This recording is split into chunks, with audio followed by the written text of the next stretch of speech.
Great. I will start my speech in 3, 2, 1. The normalizing of UAE and Bahrain relations with Israel through the breaking of the Arab League's Arab Peace Initiative is both profoundly unjust because of the way in which it is likely to affect Palestine, but also desecrates any sense of pan-Arab unity and makes relations in those states far worse. That is what we regret, and that's what will be outlined in my speech. Broadly, I'm going to look at two main issues. The firstly, why we think this is a profoundly unjust normalizing of relations in the way in which it's likely to affect various actors. And then I'm going to look at the outcomes in terms of relationships and why this makes it worse. Briefly, though, just a bit of context and a little bit of setup. So what we're talking about in this debate was something called the Arab Peace Initiative. It was signed a couple of decades ago. And basically the terms of it were as follows, that the states of the Arab League were not to normalize relations with Israel in a sort of economic or diplomatic sense until a number of terms had been reached with respect to Palestinian autonomy. And those were things like right of refugee return for citizens of those states. That was also things like recognizing a Palestinian state and stopping the illegal settlements of Israeli communities in Palestinian territories, right? And recently, as the Infoslide suggests, that was broken, and the UAE and Bahrain moved away from that, despite the fact that the rest of the Arab League had not. So that is the specific context that we're talking about in this debate, and something we would regret. So the first thing I'm going to look at, as I said, is why this is a profoundly unjust policy in terms of how it undermines Palestinian liberty. And again, the context being that the deal itself was a precondition and required certain terms in order for Palestinian autonomy to be recognized. Why do we think that the deal that was struck was particularly significant in terms of applying pressure to Israel in order to recognize the Palestinian state in some way? The reasons are as follows. Firstly, it has a number of economic consequences for Israel. Obviously, Israel suffers economically by not being able to trade and engage in relations with the myriad of states that are members of the Arab League. But secondly, it also has an existential fear for the sort of military, opposition that deal kind of represents, and the fact that it does see an existential threat in terms of its existence. Now, you might be thinking, but why doesn't that work sort of reciprocally? If it is the case that Israel's so scared of this, why does this not harm Arab states in turn? The reason for that is obviously just a numbers game. This is many Arab states affecting Israel's calculus, versus if you're just like Bahrain, you're just one, normalizing relations with Israel is just one state that factors into your change calculus. So this was a significant pressure mechanism for Israel reform. Why does this change? The first is it obviously just decreases that very same pressure, in that it's now like two less sources of economic pressure and military scrutiny on Israel. So they have less now incentive to reform in the way that the deal incentivizes. Secondly, though, it just provides them a source of, an excuse, a bit of a rhetorical device to say, well, obviously what we're doing, the settlements that we have are not that bad, because look here, an Arab state has literally normalized relations with us. So that provides a massive signaling effect there. But it obviously also just tells other Arab states that now it's not a big deal. They can also break away from this peace initiative because there's been a precedent that has set. Now, opposition's main response to this could just be to say, well, you're never going to get any sort of peace agreement with Israel and Palestine. It's just impossible. Decades of history has proven otherwise. And we are sympathetic to that argument. However, I would say a few things. The first is that momentum is gradually shifting. So, for example, the fact is that if Democrats are likely to win the US election, there's probably going to be a changed policy in terms of pressure of Israel in that sense. There's also increasing things like UN resolutions that tend to admonish Israel for its illegal settlements. The other thing is, obviously we don't necessarily have to prove that we get meaningful change, but importantly, even gradual reform by Israel is important, even if it's not state recognition, but more refugee acceptance. That makes a massive, meaningful difference in the lives of many. But even if, let's just say, even if, any sort of peace is 10 years off, right? That is not ideal, but that is better to literally locking out peace from ever occurring, which is what they do when they normalize relations, because that basically means that the main source of pressure that existed on Israel is no longer. So that is something we ought to regret. But the other thing to say is that this makes actors within Palestine more desperate, because now they do not have the community and the solidarity of the Arab League on their side. That makes them feel more hopeless and more desperate. So you're more likely to see things like resorting to, if you are concerned about Hamas conducting terrorist activity, that is more likely to happen on their side at the point that they feel desperate. This is obviously very important material in the debate in terms of the Palestinian people have been denied rights and autonomy for so long. This only entrenches that. And even if you don't buy that, even if you just concern yourself with the process becomes worse at the point where actors like Hamas feel more desperate. Before I continue, though, a POI from OO. What mechanism do you have to prove that the Palestinian cause gets resolved for the better on your side? Literally everything I just said, such as that increasing pressure, which you lose momentum of, right? Again, it doesn't happen overnight. It's not perfect. It's not a foolproof solution, but it happens gradually and you lose any capacity for that to happen on your side. Why does this hurt pan-Arab relations? The first, very intuitive claim is just that a lot of people will be pissed off. This is a breaking away from a resolution that all Arab states agreed to. And it says that this is not particularly important. That obviously has a number of consequences in that you're likely to have, for example, states like Saudi Arabia retaliate economically because they're pissed that the initiative which they authored has been undermined. But even if it doesn't do that, you just have less solidarity, and it means members are less likely to opt into these agreements in the future. And obviously that is hugely important. Arab solidarity is important to the extent that, one, they need to have a unified presence against things like Western influence. So, anytime a Western country decides to invade them, but also there are obviously a huge number of tensions within the Arab League, like disputes between Iraq and Iran, for example, and you just further undermine that. The other thing to say is that Iran is hugely pissed about this because of the way in which it normalizes Israel's behavior. It is only going to probably incentivize them to do more things like develop their nuclear program, because they literally feel the existential threat in turn by the fact that more and more states are just saying Israel is okay. This is a profoundly unjust policy we are so proud to propose. Thank you, Speaker. Now let's hear from the leader of OP. Here.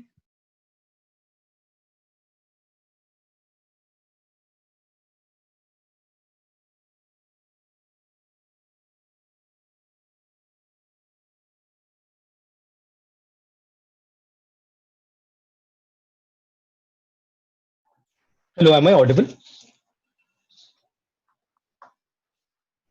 Yep, you're audible. Right. Just give me 15 seconds. I'll just set up my timer.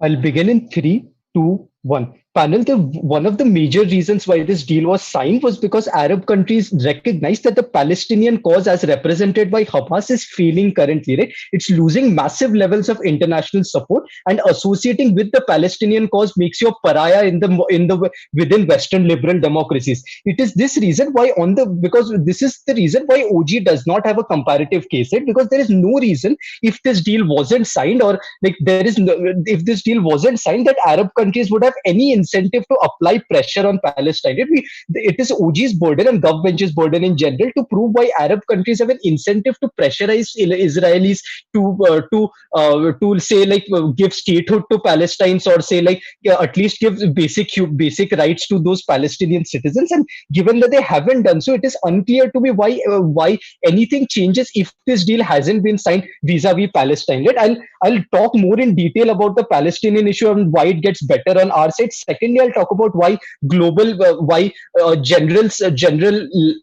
general chances of war in the Middle East becomes reduced. And thirdly, I'll talk about why it increases the legitimacy of US as a global power. But on Palestine, right, notice that the reason countries like UAE and Bahrain are right now are willing to sign this deal is because they see the Palestinian cause losing international support. The reason for this is that Hamas has failed failed in order to provide adequate representation to the Palestinian people. They are extremely violent. They are unwilling to engage in diplomatic processes, which means that they have little to no international support. And notice this isn't currently, right? We think they have been losing international support for a long period now, which means they have been actively failing the cause of the Palestinian people. On the comparative, we think even if Israel engages in violence against them, they're able to frame their violence as being in self-defense, right? Because Hamas has been so overtly violent and has been so overtly belligerent in its response to Israel. That is the reason why the majority of the world believes that Israel is legitimate in its right to respond to Palestinian citizens, and is legitimate in its right to respond with force to Hamas, which means that to the extent that Hamas stays as the preeminent power in Palestine, there is literally going to never be any resolution on the issue of statehood or on the issue of giving people rights, which means it is government's burden to defend. Why in a world where this deal wouldn't have happened and Hamas would have remained as powerful as it did before, why any of the claims of Palestinian citizens would be heard better on their side? But we think signing this deal massively decreases the legitimacy that Hamas has, right? Because it shows to the Palestinian people that the allies that Palestine's allies are deserting them simply because they see their controlling group as being too violent and too belligerent, right? Which means after this deal is signed, it is more likely that more moderate elements within the Hamas, or even say certain democratic aspects of other Palestinian parties, would become much more powerful on our side of the world. We think only then will we have a broader levels of the international community be willing to support the Palestinian cause, because we think people in general are willing to accept that they have been wronged and they deserve a right to statehood, but they aren't willing to engage with them because they're seen as overtly violent and are seen as being represented by Hamas. Second argument then, and the most important question in this debate, and which side of the world is peace in the Middle East more likely? We think that both Israel and the Arab countries see each other with a lot of distress, saw each other with a lot of distress before it. We think both sides often supported opposing sides in a conflict, even if they were directly engaged in a war, right? Which means there was always a threat of war in the Middle East, even if there was no immediate aggression or there was no immediate physical action. 5 reasons why the threat of war is reduced on our side. Firstly, you open diplomatic channels under this relationship, which means you go a long way towards bridging the trust deficit that existed. We think Arab countries and Israel mistrust each other by way of construing any benign developments in their own countries as threatening. Right? This looks like even benign military drills me in this country, sending each other into a state of panic and prepare and like making their citizens prepare for war. Right? We think on the comparative, we think you're able to assure the other side through diplomatic means that you would not want war if any of these developments happens, right? We think this means that the trust deficit significantly decreases on our side. But secondly, we tell you that extremists on both sides are going to be sidelined as a result of this deal. Notice that a lot of people were opposed to this treaty as they did not want peace between the Arab worlds, which is why a lot of people thought this treaty was impossible. We think the signing of this deal signifies that the majority in both countries want peace and do not want to see the Arab world and Israel as being mortal enemies, which means that people who wanted war have inherently been sidelined in the political process in both countries, which makes war unlikely. Thirdly, we say that these countries now are able to bring out a united front against Iran, which is the most belligerent actor in the Middle East. One of the major reasons also for signing this was the need to unify against Iran. Right? Notice that Iran is the most unstable actor in the region, which has literally been funding proxy wars through Hezbollah, and is one of the major reasons why the Middle East has been destabilized. Right? They have been able to do so because there has been a lack of concerted opposition to Iran. We think and they have assumed that Arab countries implicitly support them through their silence. After this deal has been signed, the countries signal that they aren't willing to accept Iran's belligerent actions in the region. They will be able to jointly take military action against Iran, which is why Iran is likely to be much less belligerent on our side.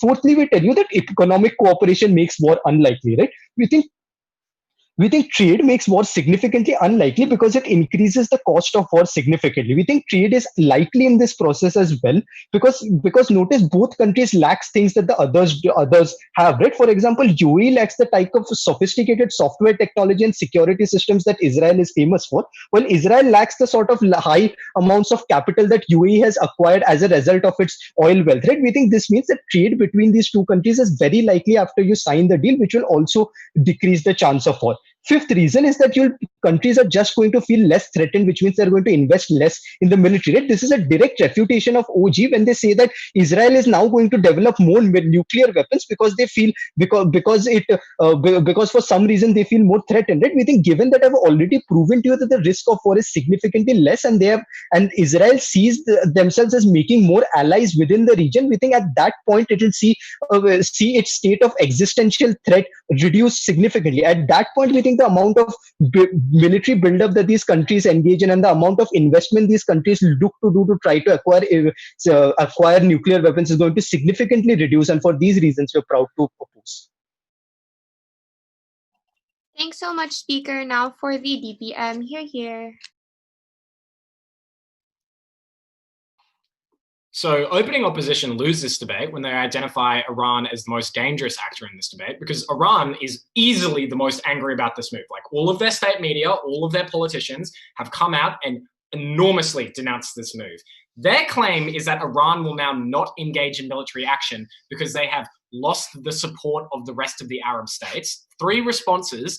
Firstly, they did not have the support of the rest of the Arab states previously for the level of action they were engaging in. That was never the factor that convinced them to engage in a proxy war that has been going on for decades now.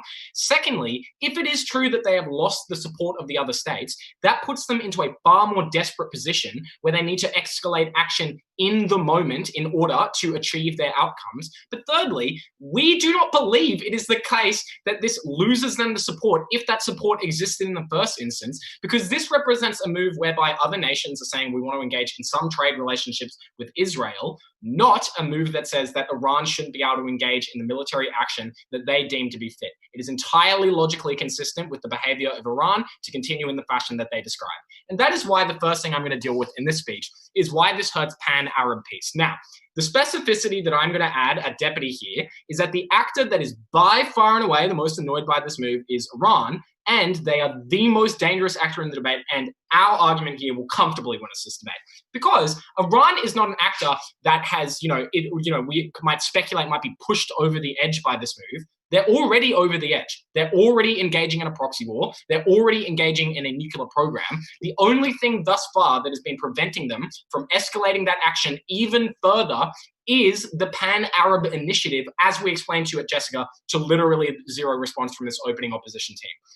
And the harms of Iran now being additionally angered by this move are enormous for the reasons that I explained earlier, that it increases their insecurity in the region much more, which means short term in more deaths. They are likely to escalate their military program and their nuclear program, which in turn has a corollary effect of ensuring that other Arab states have to do so, which you further turn the region into a tinderbox. And for a region that is increasingly likely, as is demonstrated over the past 50 years, to engage in sporadic military conflict, it is a terrible idea to increase the militarization of the region, which is the reason why this opening opposition team was foolish to identify Iran as the most dangerous actor in this debate. Their only response with respect to this material about the pan-Arab piece that we bring to it, Jessica, and I solidify here, which will comfortably win us the debate, I assure you of that, is just, well, there was a threat of military action from Bahrain and UAE. Absurd. Now, before I get into some real responses, the observation I have just from a meta perspective is they signed the deal, yeah? Like, if two states are about to go to war and there is a risk of conflict between them, they don't sign peace deals. Even in the absence of this peace deal, they were in a good position, and that is evidenced by the signing of the deal itself. So there was no real risk from Bahrain and the UAE. I don't know where these guys have been reading the news, but the substantive reasons we'll give you as to why there was zero risk and there was no increased threat of war on their side of the house, because there was no threat in the first place, are threefold.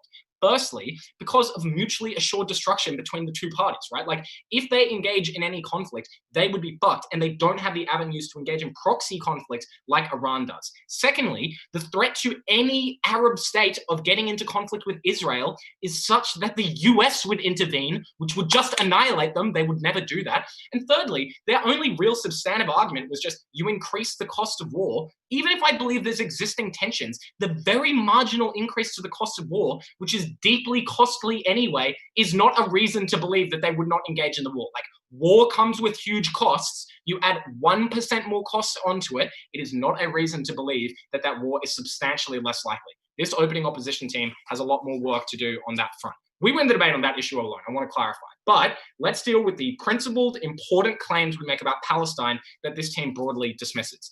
The real response they give is just, you use Israeli engagement now to support Palestine. Like, they're talking about like Bahrain using their power. The three observations we have is, firstly, they have already done this in the signing of the deal. They asked Israel to stop some annexations for a period of time. So to the extent that they're able to do this, they've done it. It was incredibly minimal. And that evidences the lack of power they have with respect to the Bahrain-Israeli relationship, because Israel by far has the economic power in the circumstance. In the direct, obviously, unilateral agreement, not in the multilateral agreement that we described earlier. Secondly, it is totally absurd to suggest that countries that have signed a deal indicating they don't give a shit about Palestine are now going to engage in very risky political action to help Palestine. Like, they need to do a lot more work to demonstrate that the actor is likely to act in that fashion. But thirdly, even if you want to, as we explain, you've lost your bargaining chip, because the bargaining chip was the multilateral action against Israel through which all the other states, which individually are poorer and less politically capable, were able to overwhelm Israel and put a significant amount of pressure over them by hurting them economically and increasing the existential threat against them militarily and geopolitically. That is entirely reduced, which means that you are no longer able to access the benefits of helping the Palestinians as we described. Opening opposition, what do you got? So UAE was scared of Israel because US was backing them, but now Iran won't be scared of the combined might of Israel, US, and UAE. Resolve this, please. Yeah, so to be clear, Iran has been for a very long time scared of the US, but it still engages in proxy action, which is what we describe as the threat. We are not suggesting that Iran is all of a sudden going to drive tanks into Israel. You need to engage with the nuance of our case. But secondly, it is also the case that the US is afraid of Iran because Iran has a nuclear program, which discourages the involvement of the US with respect to Iran, but it's not true of the other Arab states that we describe. Now, let's deal with what we explain the impacts of this Palestine point are. Firstly, you decrease the enormous amount of pressure. Secondly, you give the go-ahead to Israel as a signaling mechanism to increase pressure upon the Palestinians. Thirdly, radicalize the Palestinian people because they're trapped in a corner. Their response is, no, actually, Hamas will lose their power because the Palestinian people have lost confidence in them. Firstly, their case is logically inconsistent because all at once their claim is that Hamas has for a long time been unpopular. No reason to believe that this would be the turning point. Secondly, there are other actors in Palestine that have power, like Fatah. And thirdly, this is just insane. Hamas is enormously popular in Palestine. But additionally, we also explain that other Arab nations will now be more likely to withdraw support for Palestine now that the pact is broken altogether. So there is a snowballing effect there. Their only real claim is just like they were never going to do anything. Guys, scale. We proved that things were going to happen. You need to engage with that. And their other claim about Palestine is no longer popular globally. You've identified the wrong actor. It matters if they're popular in the Arab world, not globally. And secondly, they are popular globally. Like, for example, the UN General Assembly Resolution 735 in 2018 appointed Palestine as the chair of the Group of 77. It's just a factually inaccurate claim. I don't know what they're fucking talking about. We're very proud to propose. Thanks so much, Speaker. Now for the deal. Oh, here.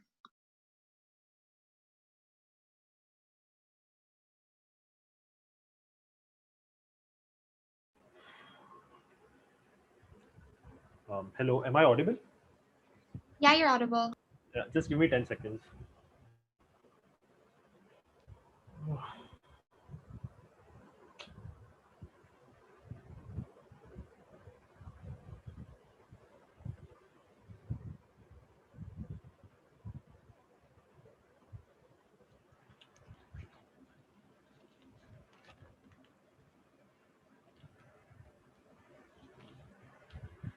Starting my speech in 3, 2, 1.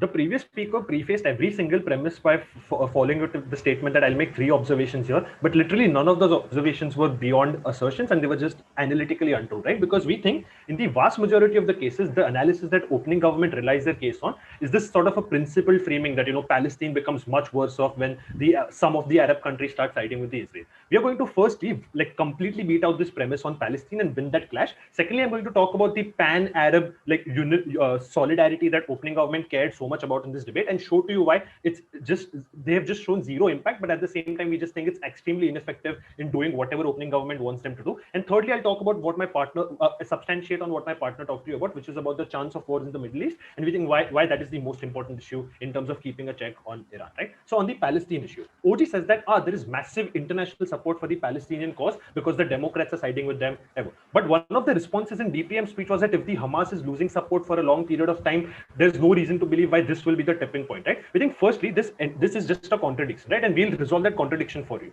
We think the Hamas has been for a long period of time losing legitimacy. But why this particular move is extremely important is that currently the state of conflict between the Palestinian and Israel is that Israel gets to frame everything as self-defense because they think the Iran and the Arabs are supporting the Hamas and the Hezbollah, and everything that they do is in retaliation to defend themselves against all these powers. When you get Arab-Israel solidarity to a certain extent, it means that now Israel can't frame all of those things as that because now there is also diplomatic relations between these countries. But secondly, I'd like to note here that OG's worst case impact in our paradigm is that Hamas will go out all-out violence, right?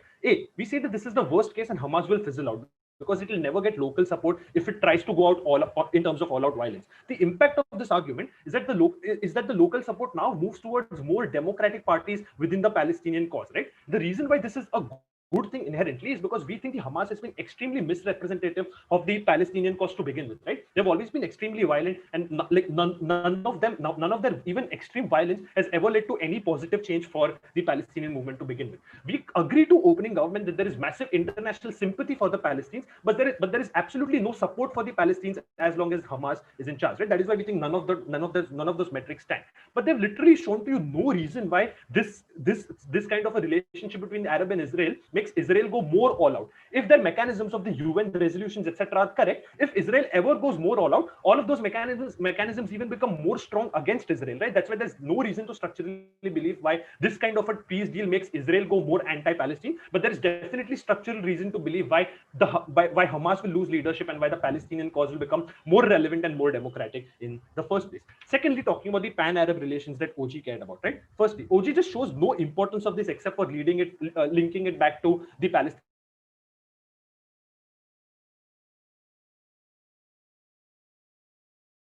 pressure against Israel. Firstly, we think this diplomatic pressure has been extremely controlled by what Israel wants to happen, right? Because what essentially happens is that in the vast majority of the cases, the worst forms of UN resolutions are always vetoed by the United States, right? That is why structurally this pan-Arab solidarity is never something that works against Israel. What works against Israel is when Israel goes berserk and Israel goes completely violent, right? And we think if that happens on our side, all of these mechanisms still work. OG has never shown the relevance between pan-Arab solidarity and these diplomatic pressures on Israel. Moving on to our substantives and why OG was literally glib in this, right? Firstly, in terms of the reasons of conflicts in the Middle East, we say trust issues in the Middle East are massive and we mitigate them through several mechanisms that my partner talked to you about. We create diplomatic channels in the Middle East, which currently don't exist with Israel, and Israel, given the threat of Hezbollah, given the threat of Hamas, is allowed to go all out berserk because it can always frame that, the Arab countries are funding these terrorist groups and we are acting out in self-defense. When diplomatic channels open up, your ability to frame violence in this way goes significantly down. Secondly, trade relations mean that the cost of war increase, and DPM's response to this was the costs of wars are already massive, but now it 1% change in it is not much, right? That is just ridiculous skewing of what the argument actually means. The argument means that both parties, Israel and the Arab world, have different core competencies, and when you have trade relations because of this kind of a peace deal which is brokered by the US, now the cost of war becomes significantly more. So obviously there is some objective cost to war because of the military that you're spending or the number of lives that are lost. That cost always exists. But when the party that you are engaging in war with becomes an important economic factor in that that calculation, with that significantly reduces the chances of war. It's not 1% like DPM pointed out. That is just ridiculous skewing because they had lack of analysis, right? The second thing that I'd like to point out in this argument is that a unified front to Iran is also one of the biggest ways in which we reduce the stalemate in the Middle East and reduce the chances of war. Opening government concedes to our POI in the previous speech when they say that Iran has also been scared of the US, but they can always fund proxy wars. There is always a constant threat of war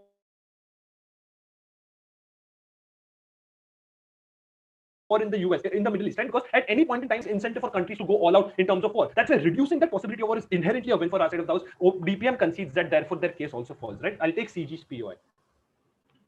Yeah, your assertion that this will hold Hamas much more accountable flies in the face of the fact that the countries mentioned, i.e. the UAE and Bahrain, have taken an anti-Hamas stance from the start. In fact, Hamas and Hamas representatives have been banned from the UAE since 2011 in response to criticism they had.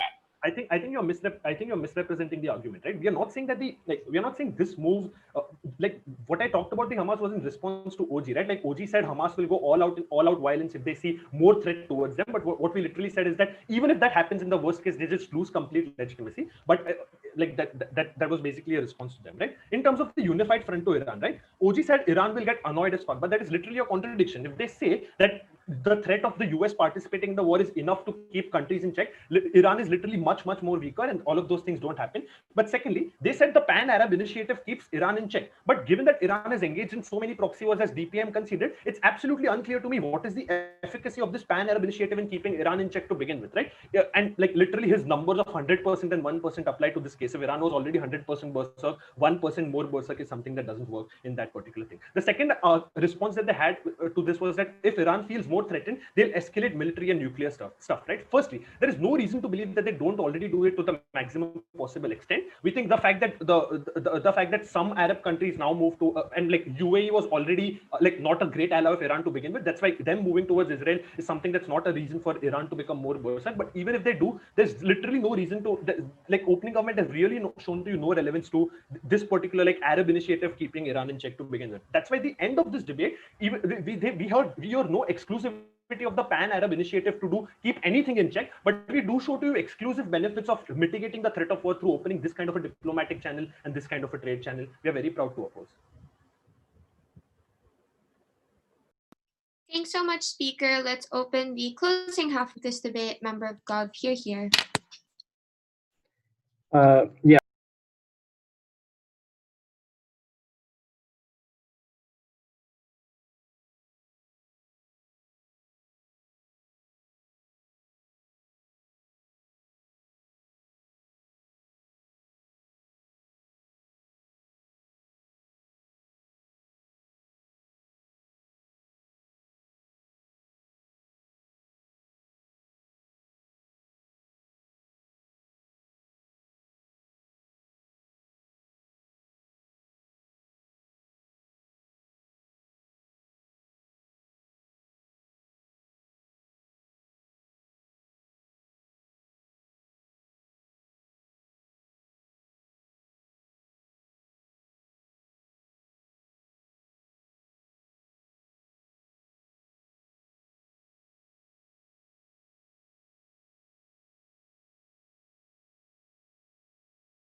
Thanks so much, speaker. Now a member of OP here.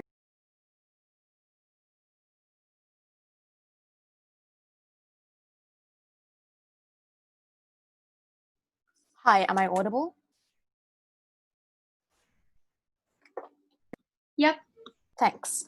I use they, them pronouns, and I prefer if people unmute and say POI to me because I'm not super great at checking the chat.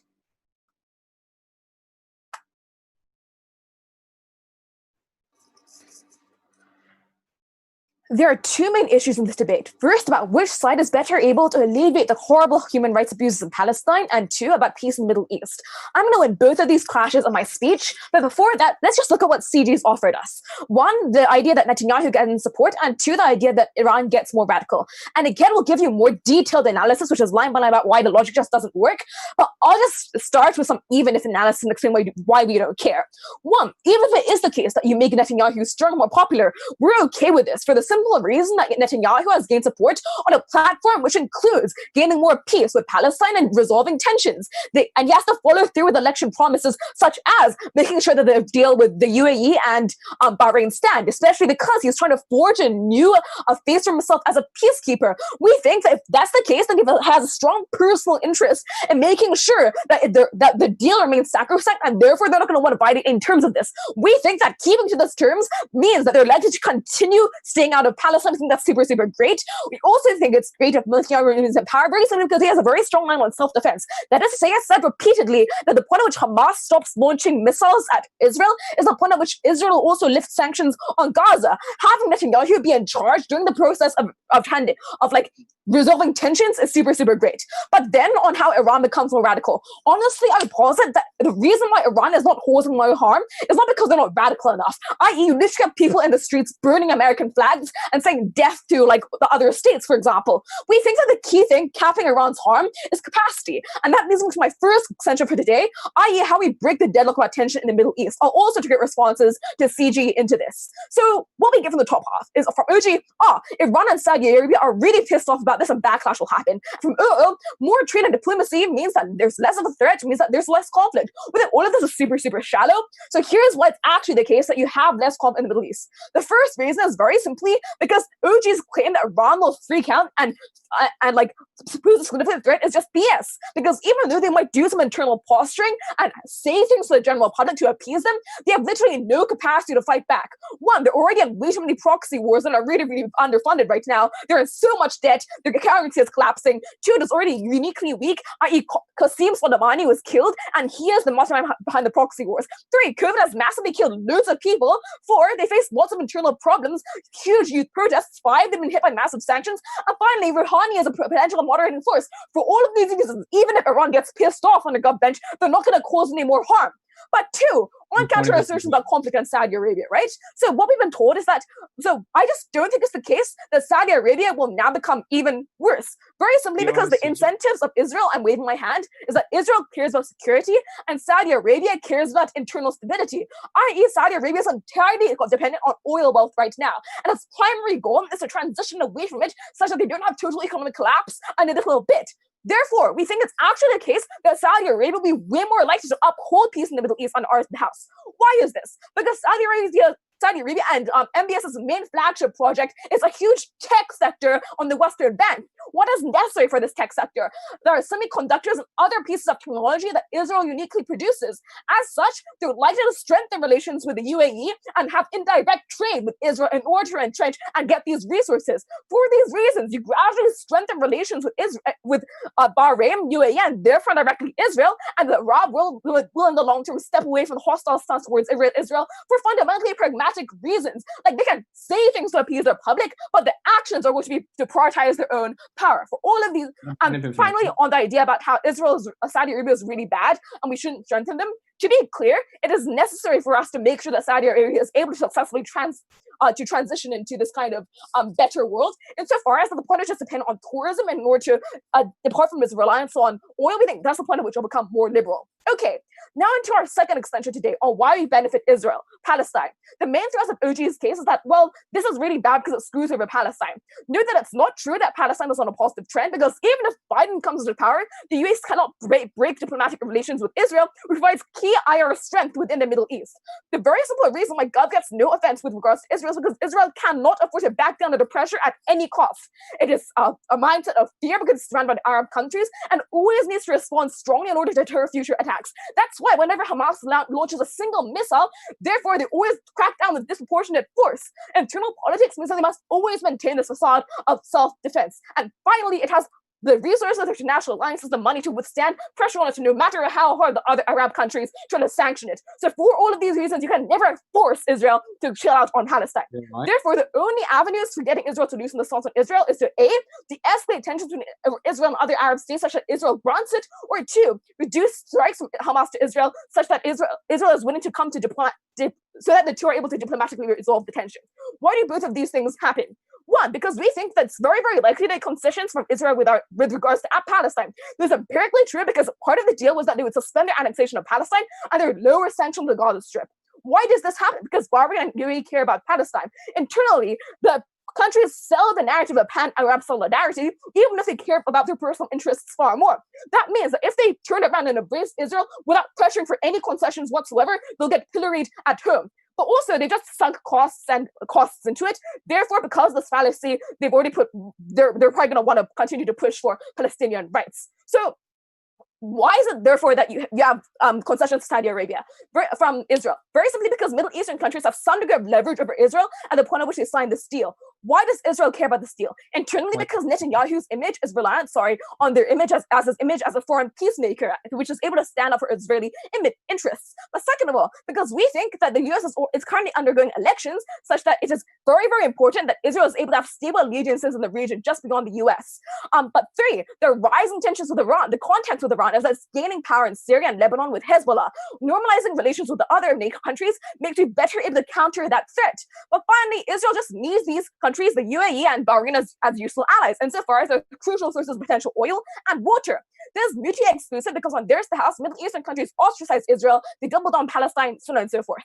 Why is this so important? Because in the long term, it might lead to the lifting of sanctions on Palestine altogether. But even if Israel backs down on this deal, we still think that this deal has caused more benefit than harm, insofar as they've given Palestine some breathing room, which is really important because the break from punitive sanctions have allowed crucial humanitarian aid to flow into the Gaza Strip. But also because at the point at which people are less coerced by economic sanctions is the point at which they are able to see Hamas as not their only option, which means they disempower Hamas, which is also doubly true because Iran's money towards Hamas is slowing given its COVID crisis. For all of these reasons, I think that's the point at which you reduce strikes from Hamas to Israel and you have better peace. For these reasons, please vote CO.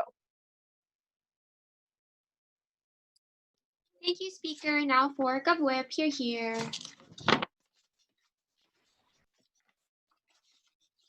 One sec, sorry.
Op Web, here.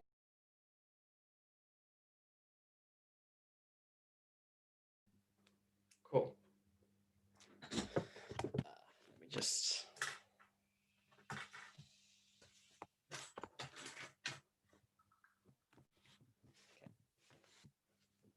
Cool. Give me a sec.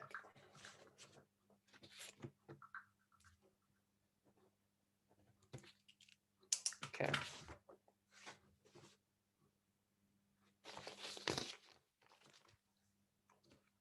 Cool.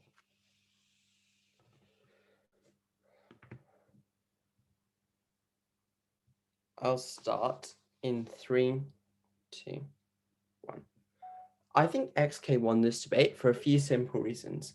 Firstly, they gave you the most plausible reason as to why Israel is more able to moderate on our side of the house. And secondly, they explained how the motion is directly able to harm Iran, which is already at a tipping point in terms of its long-term viability. I'm going to go team by team. Let's start by weighing our extension against opening opposition. What do opening opposition bring us? Essentially, they say that Hamas has failed and people in the Gaza Strip don't like Hamas all of a sudden. Now because of this deal being signed, Hamas will become more unpopular. I don't think any of this was clearly mechanized. They don't explain why unpopularity leads to regime change, given that Hamas is significantly backed up by Iran, and that's where it gets its power from. It's not a democracy, guys. And given the fact that Hamas has successfully managed to indoctrinate the people living within that country, I think ultimately the Hamas clash comes down to the Iran clash, because if it is the case that Iran is weakened significantly, then it's also less able to send money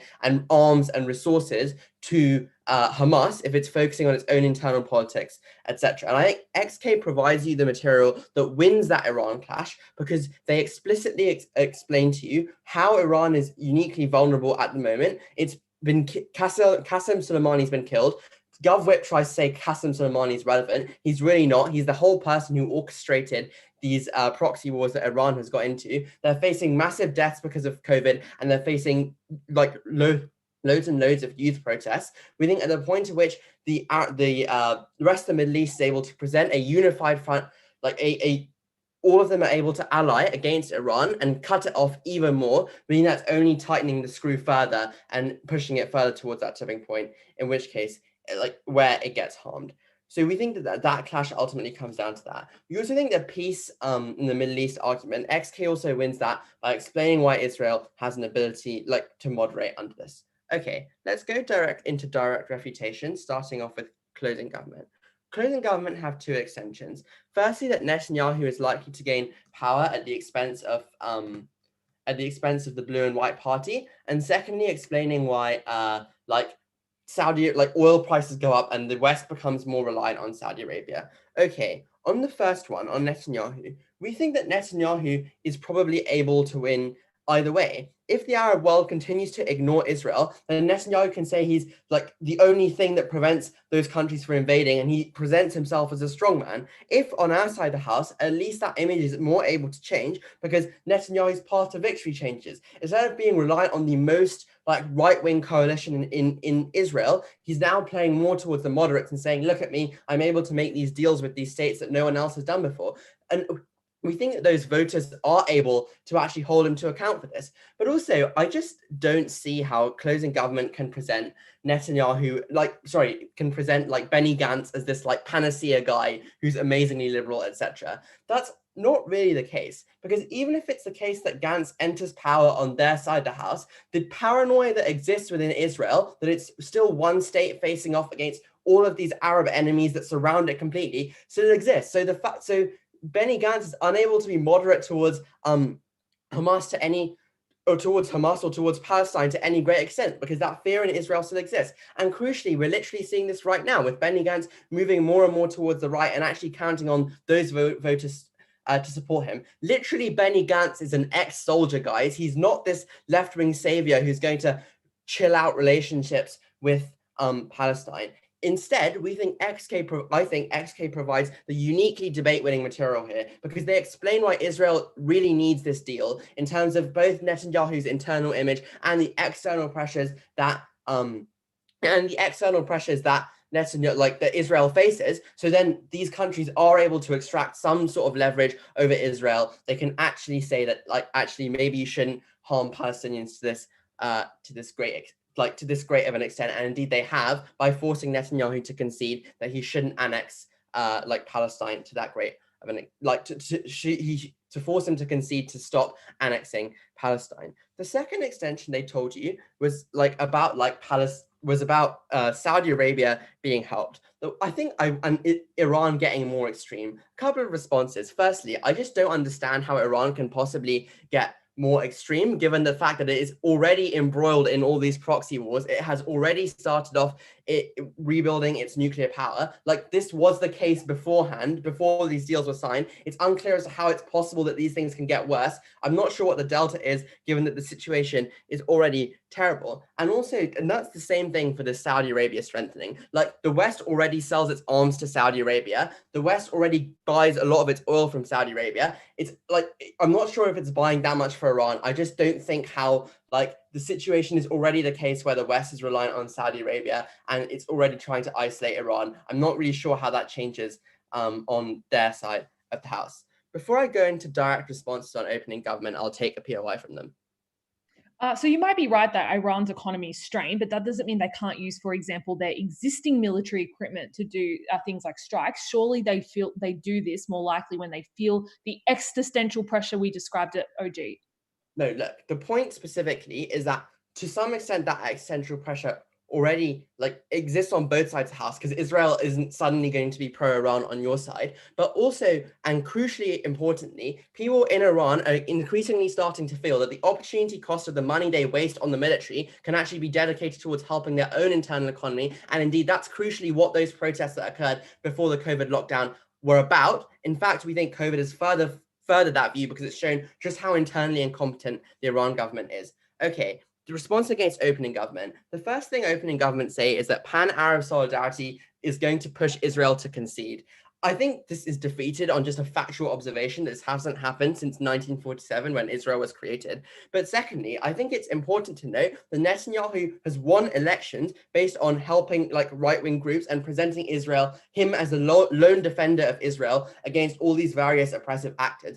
If signing this deal enables him to change his path to victory and instead say that he's actually more and more of a deal maker and is able to be more moderate, we think that's probably likely to help. We think the unique mechanisms they give you about Biden, etc., aren't really that unique. Biden needs American Jews to vote for him as well. And we think that Israel is unlikely to concede in the face of pan-Arab solidarity, given that it already has. The second thing about Iran, we think, has already been rebutted by XK when they actually explain why Iran is at a uniquely vulnerable point and how this enables you to further go against Iran and actually push it towards that tipping point. For those reasons, I'm really proud to propose.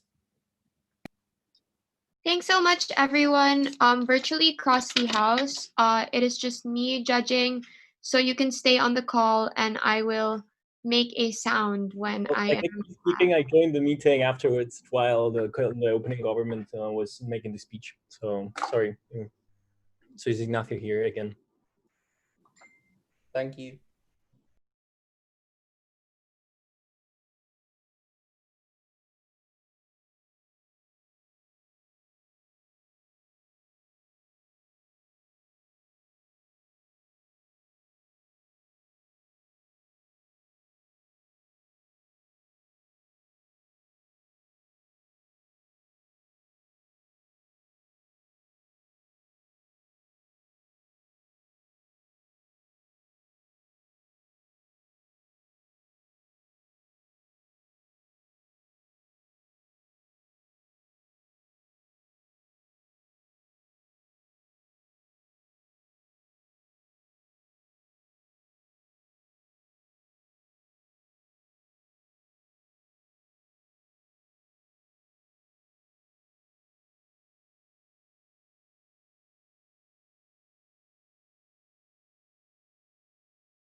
Hi guys, so sorry, my mistake. There is another judge here, but they were reallocated into the room.